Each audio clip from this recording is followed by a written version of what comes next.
எல்லா புகழும் இறைவனுக்கே. அஸ்ஸலாமு அலைக்கும். அல்ஹம்துலில்லாஹ். மாஷா அல்லாஹ். நாம் எல்லோரும் ரமலான் மாதத்தினுடைய நோன்பை நோற்றவர்களாக இருக்கிறோம். நீங்களும் நானும் செய்யக்கூடிய நல்ல அமல்கள் எல்லாம் எல்லாம் வல்ல அல்லாஹ் ஏற்றுக்கொண்டு, அதற்கான முழு பலனையும், முழு கூலியையும் அல்லாஹ் உங்களுக்கும் எனக்கும் தந்தருள்வானாக. ஆமீன். நம்முடைய கண்மணி நாயகம் ரசூல் ஸல்லல்லாஹு அலைஹி வஸல்லம் அவர்கள் கூறினார்கள், ஒரு இறை நம்பிக்கையாளனுடைய நிலை வித்தியாசமானது. அவன் என் நிலையிலும் நன்மை பெறக்கூடியவனாக இருக்கிறான். இது இறை நம்பிக்கையாளனை தவிர வேறு யாருக்கும் கிடையாது.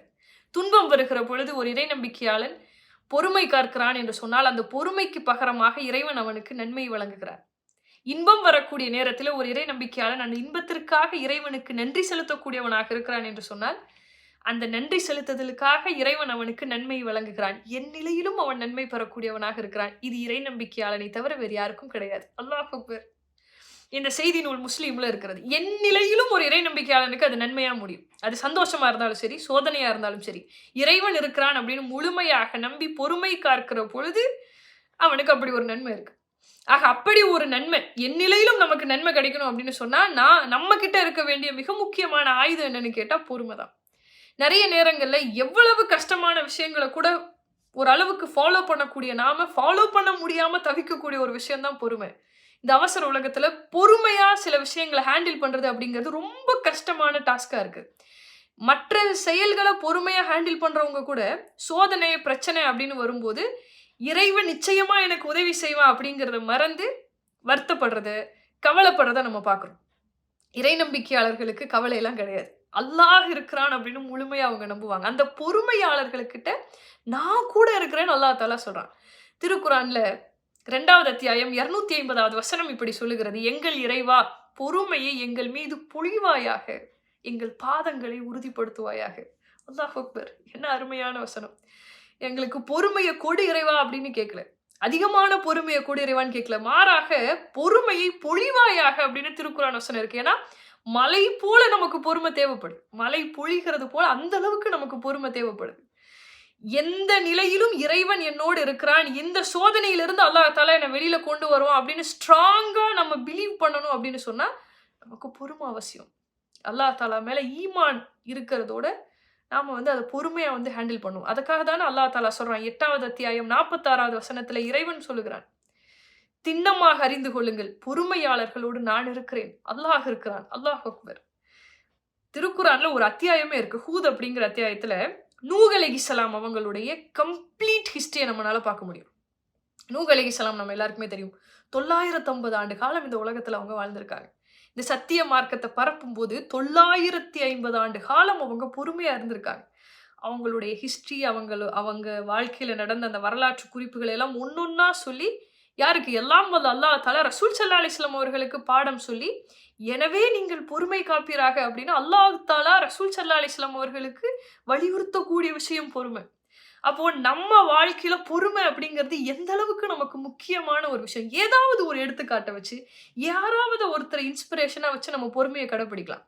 அந்த வகையில ஹதீசுகள் எல்லாம் படிக்கும்போது நான் பர்சனலா இன்ஸ்பயர் ஆன ஒருத்தரோட விஷயம் என்ன அப்படின்னு சொன்னா, உமர் ரலியல்லாஹு அவங்க சோதனை காலத்துல இருக்கும்போது பொறுமை காக்கிறதுக்காக இந்த 4 விஷயங்களை பத்தி யோசிப்பாங்க.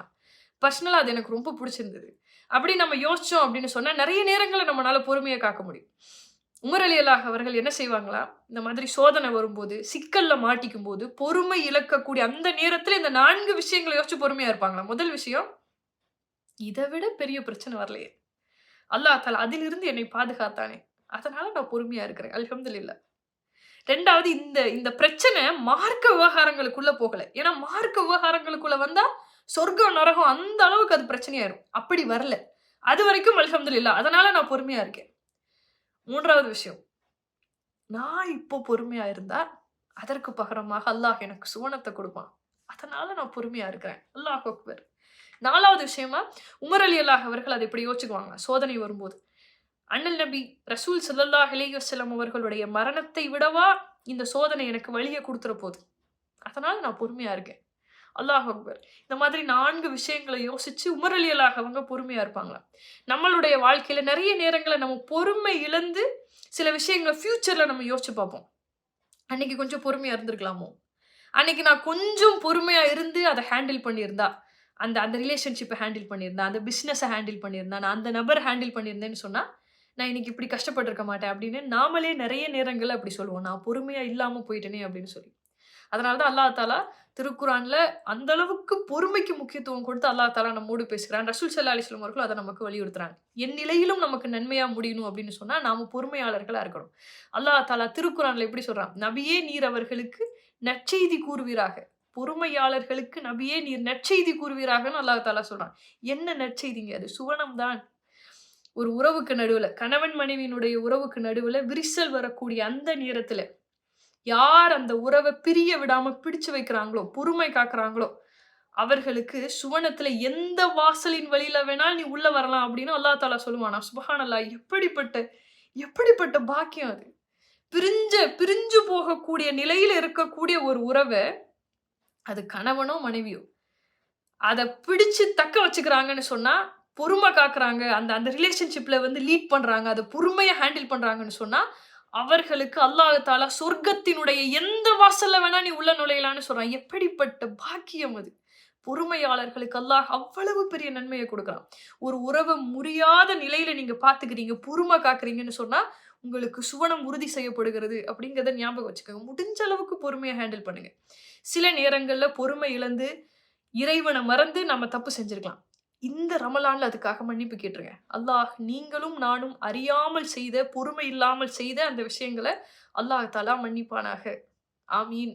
அஸ்ஸலாமு அலைக்கும்.